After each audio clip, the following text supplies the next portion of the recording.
in a military aircraft which has landed at the Stewart Air Force Base in Newborough, New York.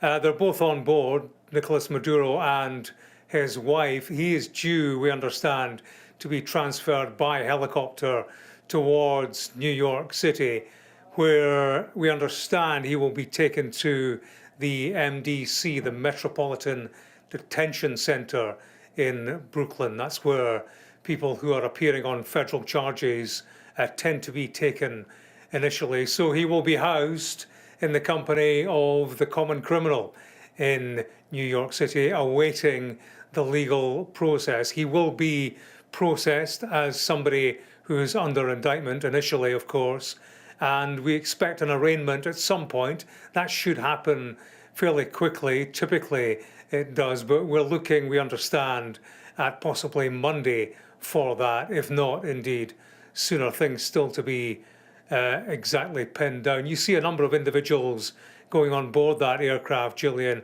It looked from that photograph, the still photo that we were shown earlier on of Maduro in transit, he seemed to be standing beside somebody who was in a DEA uniform, Drug Enforcement Agency. And I'm just looking at the people coming down those steps. At some point, Nicolas Maduro, of course, will be among them. It's what happens in the United States, the perp walk. It's not always, of course, from an aircraft, but given the particular circumstances of this, then an aircraft it has to be. So it's a question of keeping our eye, isn't it, on that door, those steps in the fading sunlight in New York State, Stewart International Airport. At some point, Maduro, certainly flanked by local law enforcement agents who will not want to keep him at too great a distance. They will want to protect his personal safety as much as anything else. But at some point, we will see him coming down those steps. And as I say, the onward transport, we understand, will be by helicopter, ultimately towards the MDC, Metropolitan Detention Center in Brooklyn. So this is it. This is one of the final stages, isn't it, of the transfer, the snatch operation that started less than 24 hours ago at 2:01 a.m. That's when Donald Trump wished good luck and Godspeed to the US troops who went into downtown Caracas, put the lights out, used military technology to do so, and conducted what appears to be, by all accounts, well, certainly by the American account, a textbook operation. None of the Americans were killed. There was one helicopter took a hit, but that has been retrieved. That was able to fly back out. There were Venezuelan casualties. That's the way Donald Trump told it. They were ready for us, he said. This is a president, remember, who was watching the operation, watching video of it as it happened in something of a makeshift situation room down in his holiday home of Mar-a-Lago. So that was then, this is now, and this is Nicolas Maduro on American soil at the start of the judicial process, which of course will take some considerable time, and that's just the court process. There is the question of what sentence might await him afterwards. James, we saw those pictures released by President Trump on Truth Social of Nicolas Maduro blindfolded and we believe handcuffed. Do you think that that will be how he's travelled throughout the various courses of his journey to arrive in New York? I suspect it might be, Gillian. I mean, that's the business of security, isn't it? To blindfold him so that he doesn't have sight, doesn't have eyes on, particularly of the individuals around him, the agents who take charge of that particular operation, bearing in mind that their identities are kept secret because of the job they do day in, day out. You're talking about US Special Forces who conducted that operation in Venezuela. So, yes, there are a number of reasons why they would want to restrain Maduro, blindfold him. He may cause harm to himself. That has to be considered as a possibility. So I suppose to reduce the chances of any harm coming to those around him or coming to him himself, they restrict his sensory capabilities as he is transported. It would be no surprise if that was the case. Clearly, absolutely every precaution will be taken with regard to his travel for a whole number of reasons. I mean, apart from anything else, this is a showpiece operation conducted by the Americans. Donald Trump was very proud of his troops who conducted this military action, very proud, clearly, of the policy initiative. He was fast out of the blocks on breakfast time TV, no less. And you heard him at the news conference talking about what a success this was. He called it genius, spoke about it being an assault we haven't seen since World War II. He is the performative president, a president never knowingly underhyped. And he was big on self-congratulation as much as he was congratulating the American military personnel who were involved. So this is a moment of considerable pride for him, and he will hope that it plays into his presidential popularity, which has plummeted of late. But he was very, very content and very deliberate, I thought, about posturing himself as not quite a wartime president, but certainly a president who was prepared to show some muscle and to show American power and ingenuity. That's how he characterized this operation, prepared to do so when he stood up at that news conference. And this has got Trump power written all over it. You listen to Pete Hegseth, the Secretary of War, earlier on, and he was talking about guts and glory, peace through strength. This is how they are trying to characterize their administration, portray this particular operation, and taking good care of the fugitive Venezuelan narco-terrorist, as they would have it, then that's central to it. And James, also in that news conference, we heard President Trump boldly declare that the US would be running Venezuela indefinitely.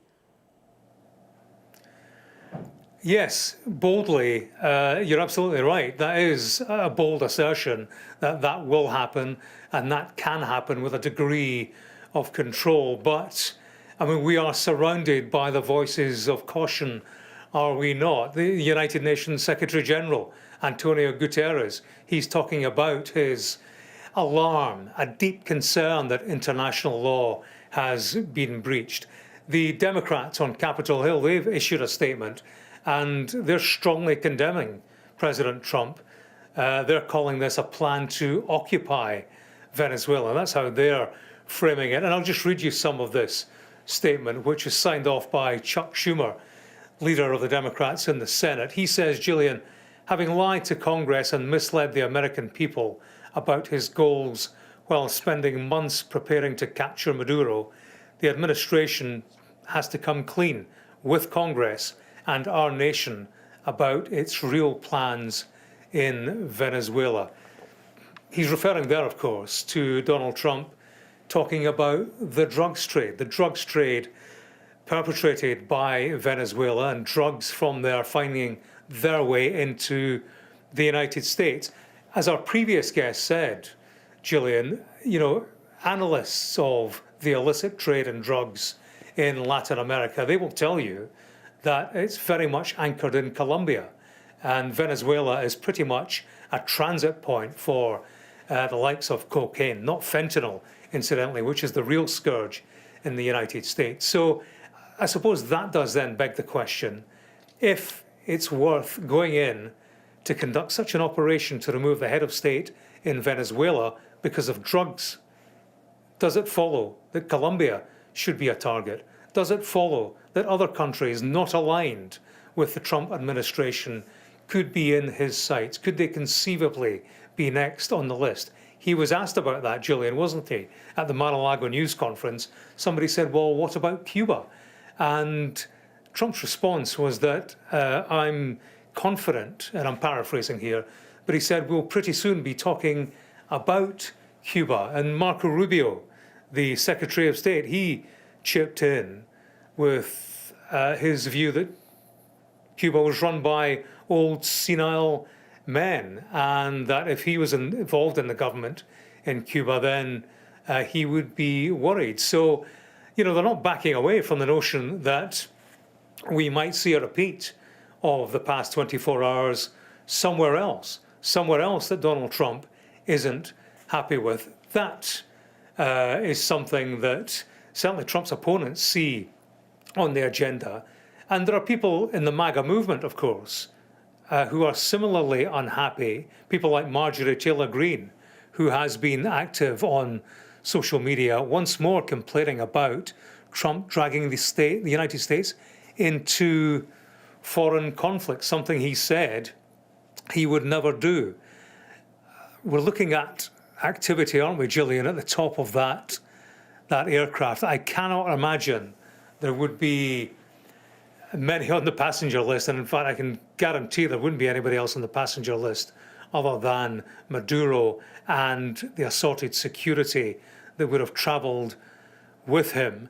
I suppose there might be a degree of making sure that everything is fine with him, everything is good with his health. There may be a degree of processing, given that he's just landed on the United States soil for the first time. Perhaps that kind of admin will take place on the plane. If not that sort of admin, there will be discussions and communications that need to be made with Maduro. And of course, there are logistics to contend with. There is the helicopter that will be waiting to take him onward to New York.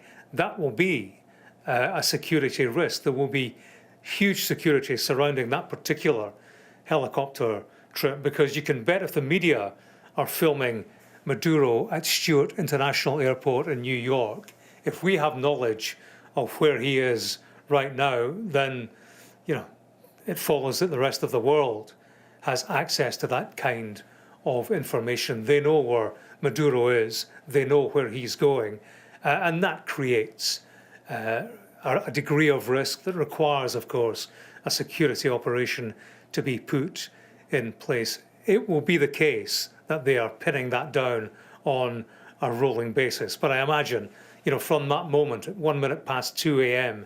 in downtown Caracas, when that operation to seize him started, they would have been planning for this moment. So presumably, at some stage in the coming minutes, we will get sight of the man who Donald Trump has long wanted to have in handcuffs and now has his wish. And James, it's worth reminding viewers that Nicolas Maduro has been captured alongside his wife. We've not seen any photographs of her in handcuffs or blindfolded, but she presumably will also be on that plane. Give us a sense of what might happen when they both disembark. What will happen to her, and will it be exactly the same as the charges laid at her husband's feet?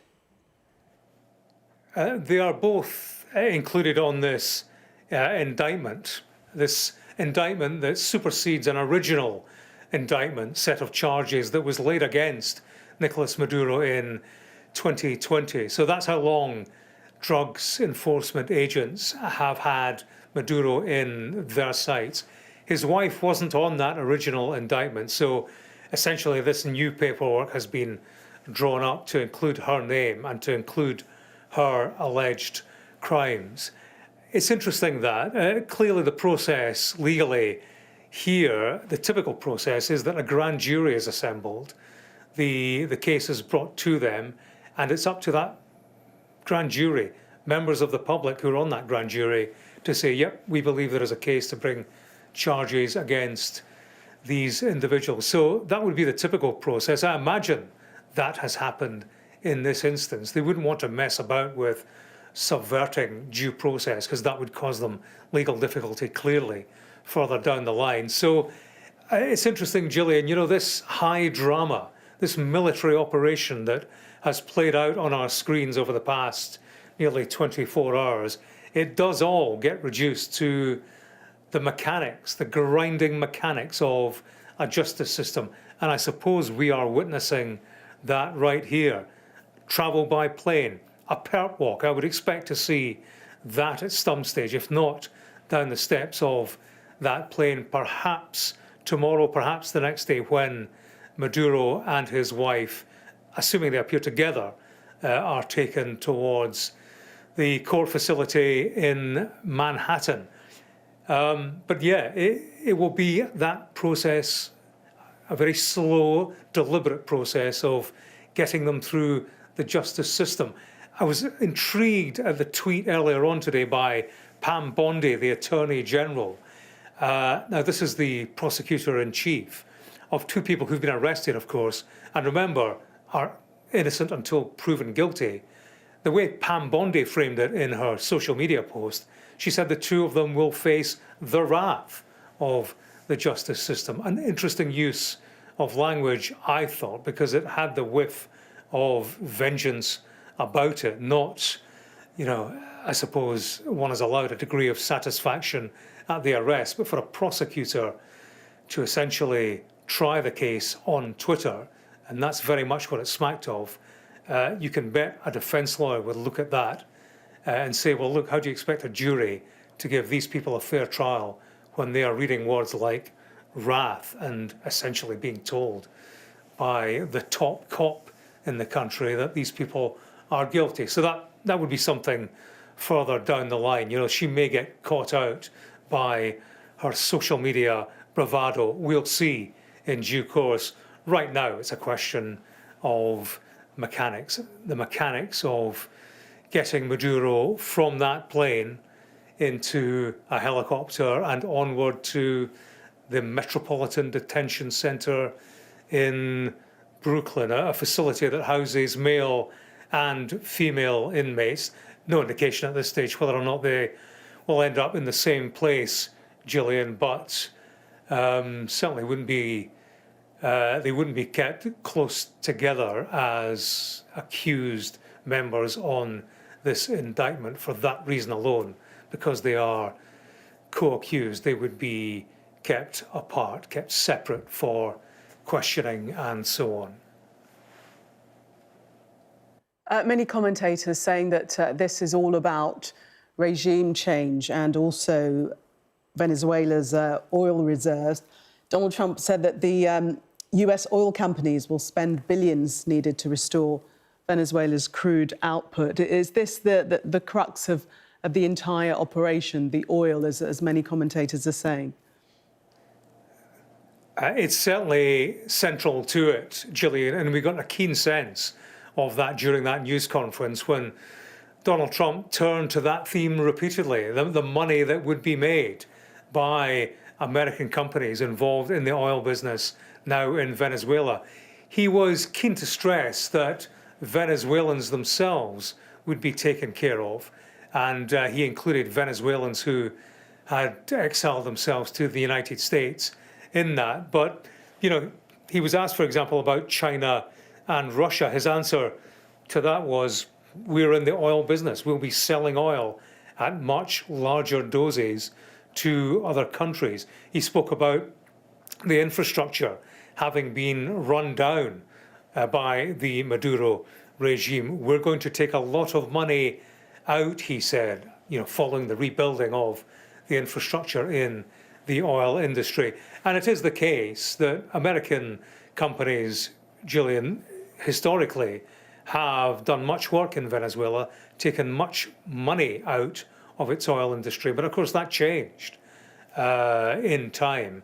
And Maduro certainly shut the Americans out of its oil business. Venezuela, remember, has huge stores of crude oil. I mean, there is liquid gold to be found in Venezuela, and Donald Trump is not ignorant of the fact, and that is a central theme in all of this. It was a central theme at that news conference, and it will be going forward, and it will be a source of considerable tension we have heard from commentators concerns, not just commentators, but players, United Nations Secretary General, members of Congress, and so on, concern about what happens next. And when you look at the layout and the players involved in Venezuela's future, there's clearly grounds for antagonism, and if you'll pardon the pun, that will be fueled by the oil industry. Who has access to it? Who has access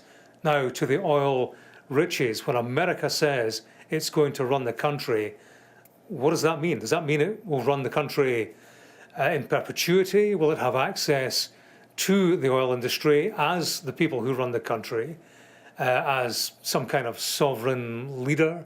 Will it have some kind of sovereign ownership of Venezuela? Serious questions, unanswered questions at this stage. Trump talking about a vice president who's been sworn in as president. That's yet to be confirmed. But he was saying that she had a good conversation with Marco Rubio, Secretary of State, finished up by saying that she agreed that she would make Venezuela great again. Now, that was Trump's news conference. Almost simultaneously, that vice president is in the National Assembly talking about how outraged she is by all of this and demanding that Nicolas Maduro be returned. So that is a political circle that needs to be squared. Who are we to believe? Donald Trump, who says the Americans are going to run Venezuela, it sounds cut and dried.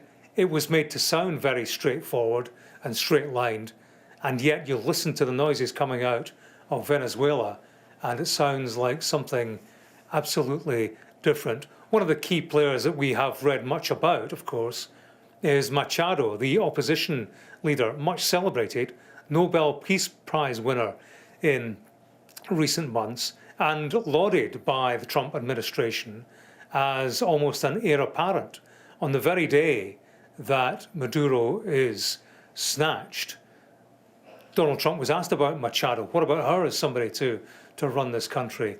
And Donald Trump immediately poo-pooed the idea, said she didn't have the respect of the country. So it's clear Donald Trump has Venezuela in his grip right now.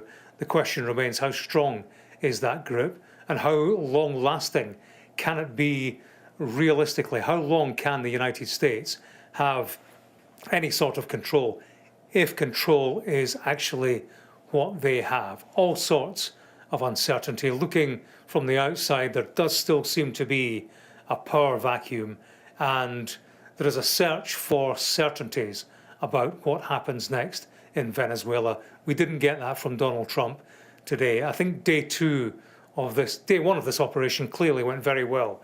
It was a result for the Americans doing what they did, went according to textbook, but the serious questions now arise about day two, about what happens next and where do things go from here on a peaceful basis, because there are many who say that this, politically at least, is cack-handed, reckless, irresponsible, and liable to end in bloodshed. And James, very interesting what President Trump had to say about Maria Corina Machado. He was actually dismissive, and her name was the name that was in the frame, as you say, thought to be the heir apparent. She spoke this morning and was very positive about, freedom possibly coming to Venezuela, but she's definitely out. According to Donald Trump, she is, and that would be yet another question. Who has he consulted about this? I mean, she's a celebrated individual, leader of the opposition. And remember, Maduro rigged the elections. This is a man long accused of being an authoritarian, an abuser of human rights, and his opponent, Rodriguez, was widely seen as having won the last election, a result which he ripped up, discarded to retain power. So there's no question that there are many applauding the departure of a man they see as a dictator. But what about the alternative? An alternative who has been a key political figure, who has given traction to the opposition in Venezuela, who the population as somebody who the population backed at the last election, pushed towards what should have been political power. So there is clearly a large body of support for Machado in Venezuela. It may be that those same people are saying, well, who is Donald Trump now to tell us that she is not the woman to run this country, because she's the woman that not months ago we voted for. We've just got rid of one dictator. Are we now being dictated to by Donald Trump in terms of our future? Who should run our future? Who should run our country? Because that's the way it will look to many Venezuelans, particularly those who backed Machado at the election. So you've got that body of opinion. You have the counter view, which we saw evidence of in the streets today, supporters of Maduro himself. There were demonstrations in the street. Now, nobody can say what the background to that was, whether it was arranged by non-participants, whether it was engineered by the Maduro hierarchy that's left in place. But there were certainly people on the streets. There was a considerable presence protesting at the removal of Maduro. It's maybe time just to you are focusing, I know, on the screen, Gillian, and I'm watching the same pictures as you are, and we're seeing a large group of people walking off that plane slowly in a group, deliberately. The steps lit, and it looks to me that that man just about to reach the bottom of the stairs, seemingly in bare feet as far as I can make out, his head covered, surrounded now by a considerable number of security agents and others, something like half a dozen. Somebody behind him guiding him, and he's being led. He was led down those airplane steps by the half dozen or so who were ahead of him. And he's now stationary as a transfer is made across the tarmac towards what we understand will be a helicopter, and that's what will take him or her, whoever that is, with their head covered. It will be a helicopter transport, we understand, towards the MDC in Brooklyn, the Metropolitan Detention Center. As you watch them walking very slowly and very deliberately, that individual held by those agents who are either side of him, one holding either arm, three behind, and something like a dozen more surrounding,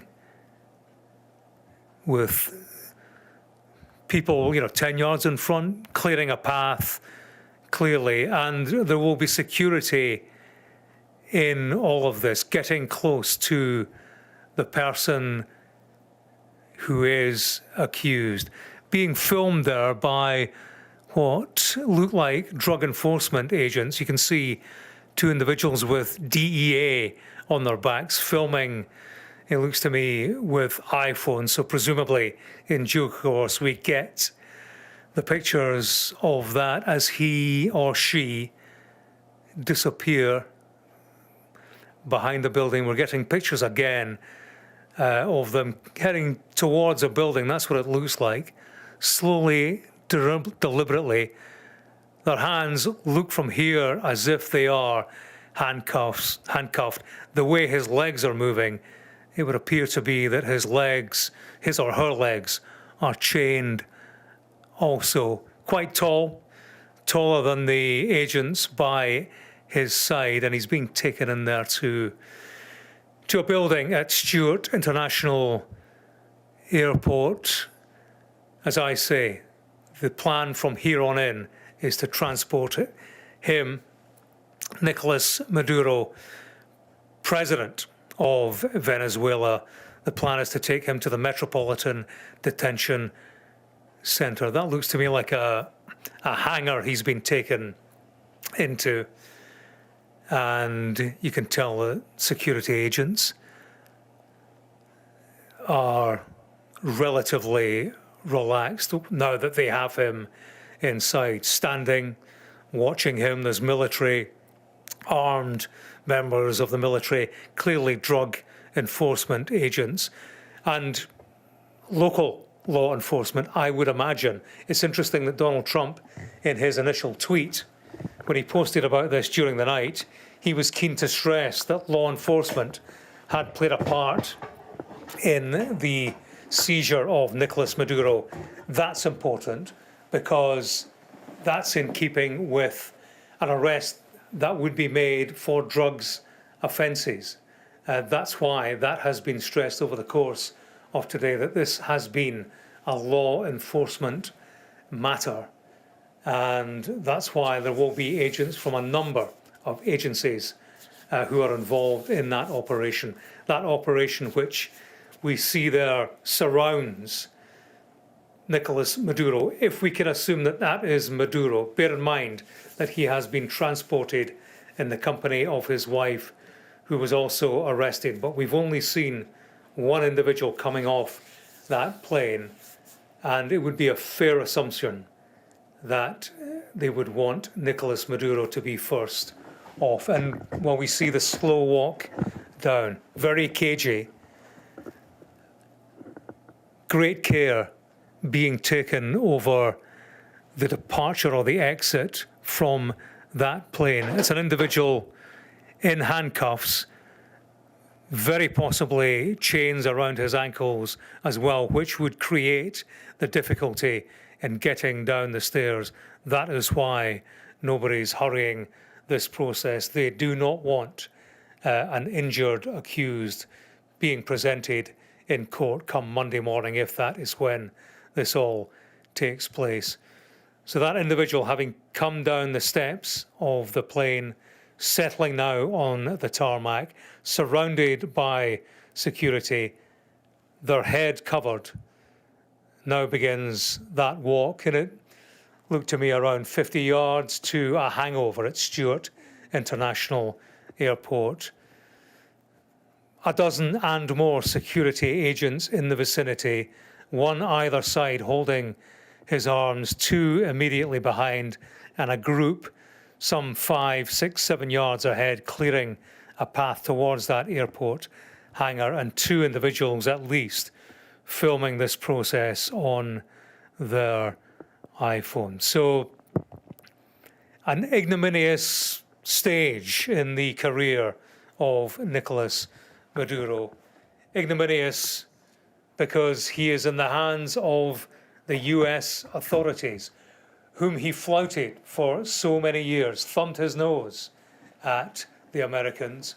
He's been under indictment since 2020, but has been free, well, in his home country, celebrated by his supporters at least, loathed, of course, by the wider international community as an authoritarian, a dictator who flouted democracy in his own country, ignored opposition victories in Venezuelan elections. So he's a man with his enemies. Of that, there is no doubt.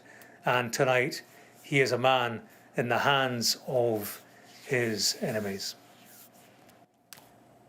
James, thank you for all of that. Well, those are the pictures of the entrance at the Stewart International Airport in New York, at which Nicolas Maduro has landed. We've seen those grainy pictures, but I think we can be certain that in the blue shirt, that is Nicolas Maduro. With me now, our International Affairs Editor, Dominic Waghorn. Dominic, we've not seen his wife exit the plane, and it did seem from the pictures that we were shown, which we can bring up now, that it was one individual that the officers were surrounding. Yeah, it's hard to tell, isn't it, from those pictures? Very dark, clearly there's one person being sort of led down those steps, walking very gingerly. Presumably, his feet may well be manacled, and that may be why he's unable to go down any quicker, but surrounded by law enforcement agents being taken away there, going into custody in New York, and where he will face prosecution, according to the US Secretary of State. What's going to happen to his wife? Not entirely clear where she's going, but also facing a similar indictment. While that was happening, Mayor Zoran Mamdani was going to social media and expressing how he felt about this. The mayor of New York, the city where Maduro and his wife are going to be put on trial, and he's not mincing his words. He says, unilaterally attacking a sovereign nation is an act of war and a violation of federal and international law. This blatant pursuit of regime change doesn't just affect those abroad. It directly impacts New Yorkers, including tens of thousands of Venezuelans who call the city home. My focus is their safety and the safety of every New Yorker. Now, you might say that's one American politician who's got the cojones to go onto social media and say what he really feels about it. And you might contrast that with what European leaders are saying. Because, you know, this is an unprecedented act in defiance of most of the principles of international law. This is what we've just seen as a leader of a sovereign nation. However you feel about Maduro, how legitimate or illegitimate he is, what he's done to his country, which is run it into the ground and rob it blind, whatever you feel about him, he is the leader of a sovereign nation into which America has sent armed forces, seized him and flown him and abducted him effectively and flown him back to America to stand him on trial. It's been presented as a law enforcement operation, but this was a military action and operation, and it defies any precedents. Yes, America has changed regimes in the past. It's always done so trying to sort of couch it in terms of international law. We saw the contortions America went through under George W. Bush's auspices that eventually led to Saddam Hussein falling from power. But the contortions it went through the UN Security Council, using international law to justify that. And in other cases, it's used subterfuge, obviously, with the CIA bringing about the downfall of leaders like Mossadegh in Iran in the 50s. But it's also always gone to those lengths because it doesn't want to be accused of breaching international law. Now, this is in defiance of that, and it's just very awkward for particularly America's European leaders as they look at this. They don't like Maduro, but all they've said so far is that they've stressed what a bad leader he was.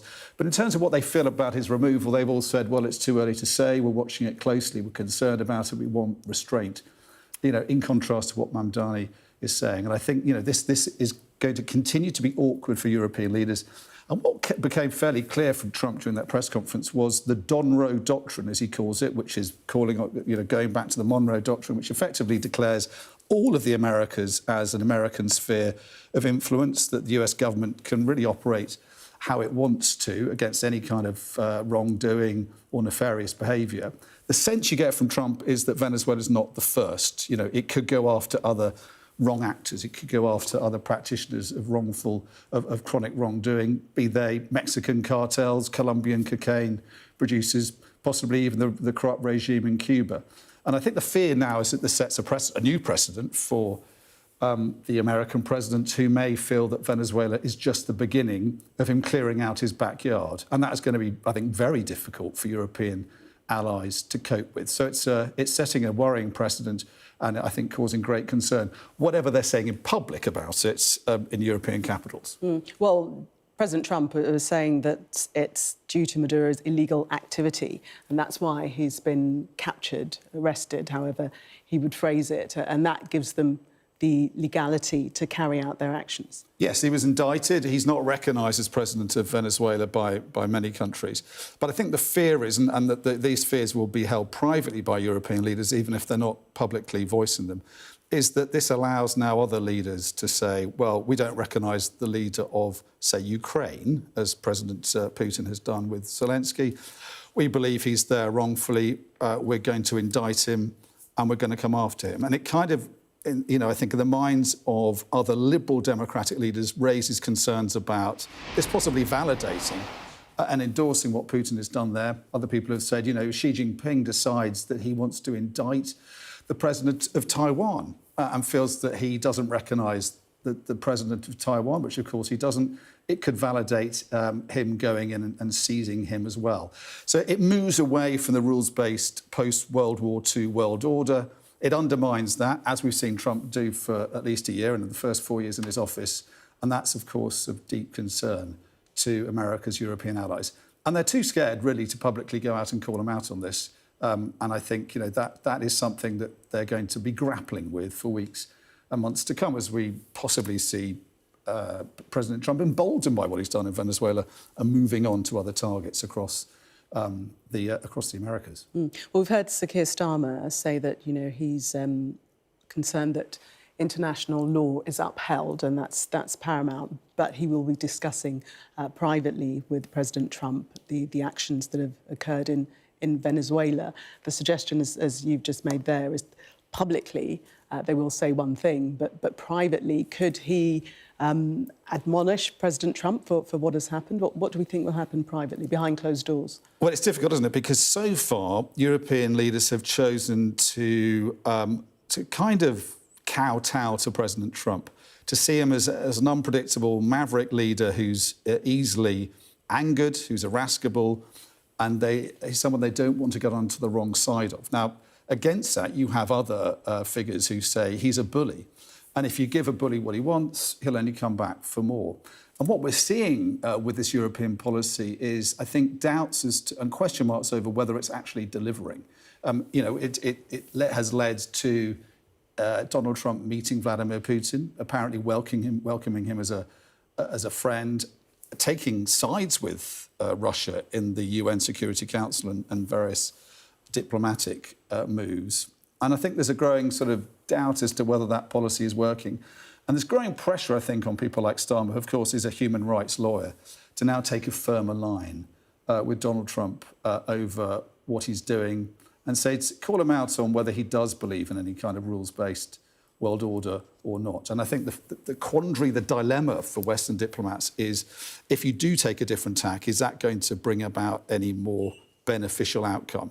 And I think there's doubt about that as well. But at some point, Keir Starmer will have to take a view as to whether going into a sovereign nation with armed forces, seizing its leader, whatever you think about his record, whether that is acceptable and justifiable under international law.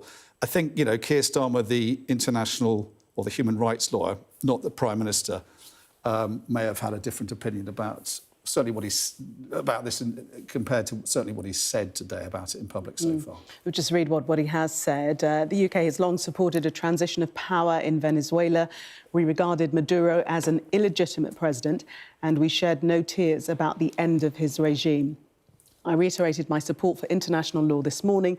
The UK government will discuss the evolving situation with US counterparts in the days ahead as we seek a safe and peaceful transition to a legitimate government that reflects the will of the Venezuelan people. And he'll have been watching this press conference where this kind of narrative that it was a law enforcement operation that the Americans were running here, that this was an indicted president, an ex-president, someone Rubio said is not a president anymore.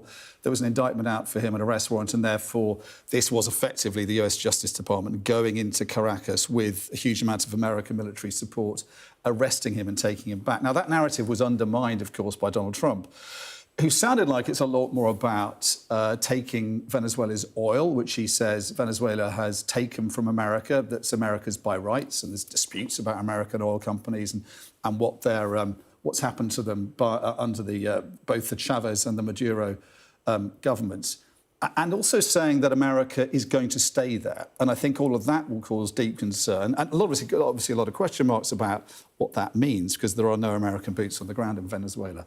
And I think there's a lot of concern over where that then leads to and whether the Americans do intend to occupy it, because we heard from a number of officials, not just the president, saying that there is a bigger military operation that was planned that could still go into effect if the administration's goals are not achieved.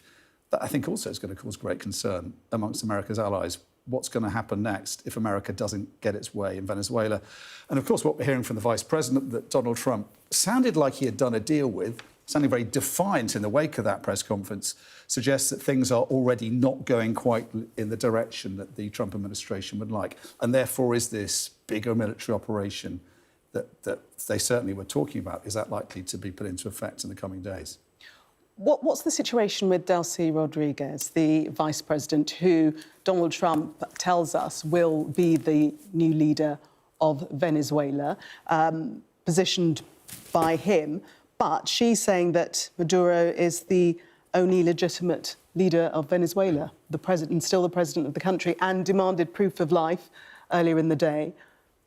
What's the situation there? She's saying one thing to the people of Venezuela, but we believe having conversations with Marco Rubio. Well, it's very curious, isn't it, Gillian? As you say, at the beginning of the day, she was... there was rumours that she fled to Moscow, and then we heard her expressing concern about what had happened to Maduro, condemning his abduction, demanding proof of life. We then heard from President Trump and others, I think, in that press conference, saying that this Vice President, Delcy Rodriguez, I think Trump said had actually been sworn in, and making it sound like a deal had been done with her. And that caused enormous surprise, because he also said that Maria Corina Machado, the Nobel Peace Prize winning opposition figure in Venezuela, he said he felt she couldn't really be the leader of Venezuela because she didn't have enough respect. So he looked like an American president throwing the Nobel Peace Prize winning opposition leader under the bus, and instead kind of giving his support to someone who is a key figure, has been a key figure of the Maduro regime, and a Chavista leading politician. Sounding like a deal had been done with Rodriguez. And then we heard Rodriguez come out, as you say, and give a rather defiant speech condemning the abduction of Maduro and saying that he should be returned. Now, I think, you've heard from a number of guests, and we have, on other programmes before you came on air, from American diplomats, former diplomats saying that possibly this was playing to the Venezuelan crowd. It's very difficult for her to come off the back of that press conference, look like she's done a deal as a kind of collaborator with the Americans, and therefore she had to sort of protect her reputation and play to the domestic constituency, whereas she has in fact done a deal with the Americans. I don't think it's clear. I mean, I think there could be both interpretations. She may have done that, or she may simply not have done a deal, and Trump may have misunderstood what has happened. I think she's going to be a crucial figure. But if the future that Donald Trump seemed to be predicting, which was effectively America taking over Venezuela as some kind of protectorate, which is an astonishing thing to say, if that is actually the future he has currently planned, for the foreseeable future at least, for Venezuela, he's going to need key figures in Venezuela to play ball, and she may have agreed to be one of those figures as part of any kind of deal or bargain with the Americans. But I think it's really too early to say whether that's actually happened. But Donald Trump saying that they will remain the US administration will remain in Venezuela until such time as they see a legitimate, or one sanctioned by them, to run the country. Which sounded completely delusional. It sounded naive and delusional, because the only thing we've seen of Americans in Venezuela have been these Chinook helicopters flying at night, shadowy silhouettes flying over through the skyline over Caracas. We've not seen any Americans in Venezuela. It would be astonishing if we did. This has not been a ground invasion. So do they have special forces in there? He's not frightened of boots on the ground, though, didn't he? He said he that did, in his conference. Yeah, he said all kinds of things in that press conference, which were frankly baffling, and it was an astonishing press conference.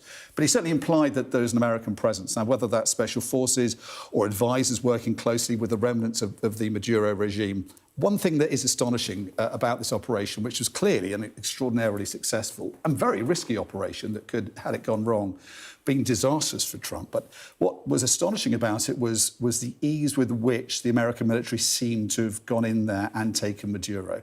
And that may obviously raise suspicions that there had been some kind of collusion with the Maduro regime, that the deal had been done. If you hand him over, if you make this easy, we're going to do a deal with you and we're going to keep you in power. And that's speculation. But I think it's fairly understandable speculation, given the fact that the Americans were able to find him, capture him, extract him, and then bring him to New York, where we've just seen him land, where he is, we're told, by the US Secretary of State Marco Rubio and the American president, soon going to face justice. One of the, I think, interesting questions is, are we going to see the perp walk? Because in New York, it's one of the few places where you do see the alleged perpetrator appear, often in a kind of orange suit, and be paraded before his arraignment. We've seen these astonishing pictures of Maduro in sort of sensory deprivation equipment on the Iwo Jima US aircraft carrier. If we see similar pictures of him sort of being led to justice in New York, it's going to be an extraordinary scene. It's going to send all kinds of messages, I think, not just to other figures like Maduro, fugitives of international condemnation, but also, I think, to other leaders who might want to do what Donald Trump has done to Maduro, to other potential victims. These pictures that we're going to see in the coming days, I think, are going to be quite extraordinary. And we're, I think, into a new era of geopolitics as Donald Trump goes from a kind of theoretical sense of what he can do as president to actually putting it into effect and into practice. We are probably likely to see those pictures, as you say, of the perpetrator in, I don't know, the orange jumpsuit, because Donald Trump, thus far, is extremely proud of what he's accomplished and the message that will be sent to the rest of the international community. Yes, and it does seem to have been planned thoroughly, doesn't it? That there's clearly not just a military operation, but what happens next. You know, that there seems to have been a clear kind of script that's going to be choreographed. He's been taken, he's been put on an aircraft carrier, he's been put into these rather demeaning clothes and outfits, blindfolded and put into ill-fitting sweatpants and then flown to New York. And clearly the message there, I think, is that this is a fugitive from justice. This is someone who no longer is legitimately the leader of Venezuela, who lost that credibility and that legitimacy some time ago, that is an indicted criminal and should be brought to justice. And that's certainly, you know, how it's being presented. But Donald Trump went off script, didn't he, in that press conference where he did talk about Venezuela's oil, where he talked about taking over Venezuela, not just about one man. This is about a country that Donald Trump clearly has beef with and wants to effectively run for some time to come. It sounded like some kind of American colony or protectorate, but so many questions over how that's going to happen. And as we were saying, there is no American presence, it seems, on the ground there at the moment, at least, to continue. So what is planned for the next days and weeks? And at the heart of that, is there a bit of a misunderstanding over how easy it will be to take over and to run Venezuela? The questions will continue, and I'm sure into day two, as to the legality of the entire operation. There has been some condemnation internationally. We've got our Professor Michael Clark, our own Professor Michael Clark, saying formally the US has acted illegally. I mean, I think, you know, in terms of most people's interpretation of international law, it's hard to argue with that. And certainly, but put it this way, I think the Trump administration's characterisation of this is on the fringes of most people's understanding of international law. You do need to have a reason to go into a country. You need to present it as such, and you generally do need to have the support of the UN Security Council, the kind of those structures that were set up in the wake of World War II to kind of come up with a way that the world could operate that's legitimate and judicious and that is rules-based. And this does seem to flout all those principles. You know, I think you could say the Trump administration's challenge now is trying to explain and justify what it's done in terms of international law, except that it's an administration whose officials don't seem to have much time for international law. If you look at what the president said about the Monroe Doctrine, that goes back to the 1830s. It's a bit of a history lesson, but I think it's fairly instructive. James Monroe was a president who believed that the Americas, all the countries around the United States, were effectively America's backyard. He told European nations to back out of it, stay out of it, keep your colonial adventures away from the Americas. This is our sphere of influence. Now, that's effectively been sort of in the history books for 200 years. But at the end of last year, in the White House National Security Strategy document, it was revived, brought back to life with a new corollary, a Trump corollary, which effectively built on the Roosevelt corollary, which is saying that if there's chronic wrongdoing in the Americas, then the US government has a right and is able to go, a prerogative to go after that wrongdoing and deal with it. Now, the Trump sort of add-on to that is that if there is the kind of hostile or criminal behaviour it regards as chronic wrongdoing, and it cited Venezuela as an example of that, then Donald Trump's administration has the same right as Roosevelt and Monroe had at the beginning of the 19th century to go after that wrongdoing as well. Now, that's completely different, and it's set apart from international law, the international law that's sort of followed the Second World War. It's going back 200 years ago. You know, that's an extraordinarily fairly eccentric and radical review of America's rights as a government, but it's a view that Donald Trump and his administration believe in. And so they are setting aside international law. They are applying their own view of how their hemisphere, the Western Hemisphere, the Americas, should operate, and they're unabashed about that. They're completely unashamed about doing so, and I think the concern, as I was saying earlier, for America's allies is they will apply those same principles to possibly Cuba, possibly Panama, possibly to Mexico, even to Canada, possibly even to Greenland. You know, I don't think this is just the beginning, I think, of what this administration is capable of as it reinvents the rules under which it believes it should operate in its own hemisphere. And we could see it going after different countries. And that is, as I said earlier, going to be a huge challenge to America's allies. It could be the breaking point, really, between America and Europe, at least, in terms of the way they see the world and how it should operate. If they are not concerned with international law, who is there to hold them to account? If they're not abiding by the law, if they break it, it makes no difference to them. No, I mean, there's no one there really to hold them to account. If you don't believe that the UN has any power over you, and of course the UN isn't really a sort of world police force. It's not a world government. It's often sort of misunderstood. It's seen to be a sort of global authority. It's just a club. It's a club of nations, and its members have to agree on certain rules. And if some of those members, particularly the more powerful members, decide to break the rules, it has no real sanction on them, as we've seen with Russia. That's become a rogue member of the UN Security Council for years now, going back to Syria and going back to, of course, what else has happened in Ukraine since. So if a powerful member of the club decides to do its own thing, the other members can't really do much about it unless they kind of gang up together in sufficient force and numbers to do so. But with members of the UN Security Council, particularly the permanent members, that is almost impossible. America is the most powerful nation in the world still. It's the most powerful nation in the UN and in the UN Security Council. And therefore, if it decides to reinvent its view of the world and how it operates within the world, there's no real higher authority to deal with it and to rein it in.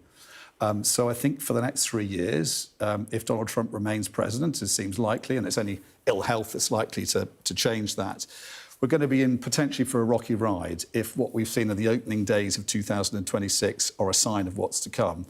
And I think based on what he said and what his strategic security document said at the end of last year, there's no reason to believe that what we see now is going to be an aberration in terms of what could be to come. In your estimation, is this the beginning of a new world order? Is it as significant as that, what we've seen tonight? Well, I think you could say the world order's changed going back to Russia's invasion of Ukraine and the West's inability to repel it and reverse it. And then with Donald Trump's unwillingness, really, to do what his allies believe is necessary to reverse that invasion. But if we're now into the territory of an American government effectively ripping up the rules book, the rules that have arguably kept the world safe and relatively prosperous and relatively stable. There have been egregious exceptions, of course, the Iraq War, other acts of conflict and aggression that various member states have been guilty of. But on the whole, it's kept the world relatively prosperous and stable. If we have an American president not buying into that, not believing that these real rules are something that America should abide for his own personal reasons, he doesn't believe that any arrangement where one country benefits can lead to another country benefiting as well. He believes that everything's effectively transactional. He has no real time for multilateral cooperation. He's a very different president, and for the last year that's been the cause of great concern for European allies. But if he is, as appears to be, someone who doesn't believe in those rules and is now inventing a whole new rule book in which to operate within his own sphere of influence, then yes, the old order has broken down. And I think the concern is that it is then replaced by strong men, strong sovereign nations that lord it over their own spheres of influence. And I think the concern about Venezuela, Gillian, is the fear is that he's done a deal with Russia, that Russia's effectively said, OK, you can have your hemisphere, you can have the Americas, but we want Europe. We want influence over particularly our backyard. And for Vladimir Putin, that's not just Ukraine, it's arguably the Baltics as well. And if you look at what Donald Trump has done for the first year, he's backed away from Ukraine and he's backed away from America's footprint guaranteeing security in Europe. So is a deal being done there where America is given much more control and influence in its own hemisphere, and Russia in turn is allowed by Donald Trump more sphere and more leeway and latitudes in Europe? I think that's the big concern for Ukraine, watching tonight for any number of reasons. There'll be deep concern in Kyiv about what's happened in the last 24 hours. And then what does it mean for China? Is China going to be handed more leeway to operate how it wants to in the Pacific? That's highly speculative, but I think if you look closely at what Donald Trump has said and what those around him have said, I think there's grounds to be concerned about that, at least, that some kind of grand strategy, a grand bargain is being thrashed out between the strong men of the world, the autocrats of the world, and Donald Trump, and that could lead to a completely different world order to what we've experienced since the Second World War. So, in essence, a deal, a carving up of the world is what you're suggesting? Potentially, yeah. And whether that's explicitly agreed or whether it's something that's sort of implicitly understood. But I think the concern is, and I think one of the concerns that's been raised by the ease with which Maduro has been taken out of Caracas is this was a man who was very much protected by patrons in Beijing and in Moscow, and they seem to have thrown him to the wolves. They've not done anything to prevent him being taken and dragged off to New York to face justice, and possibly Russia and China put pressure to bear on those around him to hand him over. I think that's speculation as well, but I think it's the cause of some concern that there's a deal being done between Moscow, Washington, and possibly Beijing as well, that Maduro's part of, but just a pawn in a much bigger game. Returning to Venezuela itself, some of the commentators we spoke to tonight, Professor Leonor Raleigh, CEO of Armed Conflict Location Event Data, was describing the capture of Nicolas Maduro as a kidnapping. Yeah, and I think that's going to be echoed, and, as I was saying, from Zoran Mamdani, the new New York mayor. It's something that he's kind of come close to characterising this as. This on the face of it is, it's been presented by the Americans as a law enforcement operation, an indicted criminal refusing to give himself up to justice, being arrested by American law enforcement officers, surrounded by US military for support. But on the face of it, this is the leader of a country in his capital, in his palace, facing armed men and having his palace invaded by armed forces, being seized, abducted, stuck on a helicopter, flown to an aircraft carrier, and then from there flown to New York, where he will, we're told, face justice. It depends on your interpretation of it, but I think America is certainly now bound to explain why it's done it, why it believes it is morally right to have done so. And I think that's been massively complicated by what Donald Trump has said, going off script, it seems, in this press conference, when he said, well, it's partly about that, but it's also about the fact that that we want Venezuela's oil, and we're going to stay in the country until there's a judicious handover of power. But in the process of that, we're going to take the oil. And don't worry about how it's going to be paid for, because what comes out of the ground is going to help pay for it. That sounds very colonial. And I think it undermines the American argument that this is simply about arresting somebody who should have been arrested a long time ago. OK. Dominic, thank you so much for taking us through all of that. We're looking at the pictures just outside Stewart International Airport in New York, where Nicolas Maduro has landed and has been detained and taken by security services.